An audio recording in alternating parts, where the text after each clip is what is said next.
yesterday I started an introduction about the Advent time. We're going to have a look at Bethlehem, but I was very struck as I thought about things overnight that God has been working in our lives in all the details from the beginning to the end. And I found a very interesting Bible verse in the book of Ecclesiastes chapter 3, a book in the Old Testament, and it says there, for everything there is a time and a season and a purpose under heaven. And I find this is a very interesting verse, because it tells us that God is involved in every aspect and at every time of our life. God is working, and he tells us that everything is under heaven. That means everything is under his control, and that is of course something that is very, very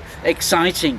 And then in Ecclesiastes chapter 3 it goes on and it gives us a list of 28 different times that could happen, seasons in our life. There's a time to be born, but also a time to die. There's a time to kill, but also a time to heal. There's a time to love and a time to hate. There's a time for war, but there's also a time for peace. There's all these different kinds of times what we experience in our life. I'm in England, by the way, and the sun is coming out, so there's also a time in England for the sun to shine. That is very, very encouraging. Now, in Matthew chapter 16, Paul speaks to the Pharisees, and he says to the Pharisees that they understand the times in the heavens when the sky is red at night or it's red in the morning. They know what kind of weather's coming, but they don't understand the signs of the times. They don't understand what God is doing. And in another Bible verse, in Jeremiah chapter 8 and verse 7, Jeremiah, or God, speaks about the birds of the air, those that migrate, the migrating birds. He says they know when their time has come to go. But he says, my people, they don't understand what the times are. They're completely oblivious to what is happening and what we have to do. Psalm 23 talks about the sheep. Jesus is the good shepherd, or it's David, the Lord is my shepherd, he says. And the shepherd tells the sheep it's time to go, and they move. But we are sometimes we don't understand. When is it time to move on? When is it time to go? When is it time to stay? When it's time to stand, and so on.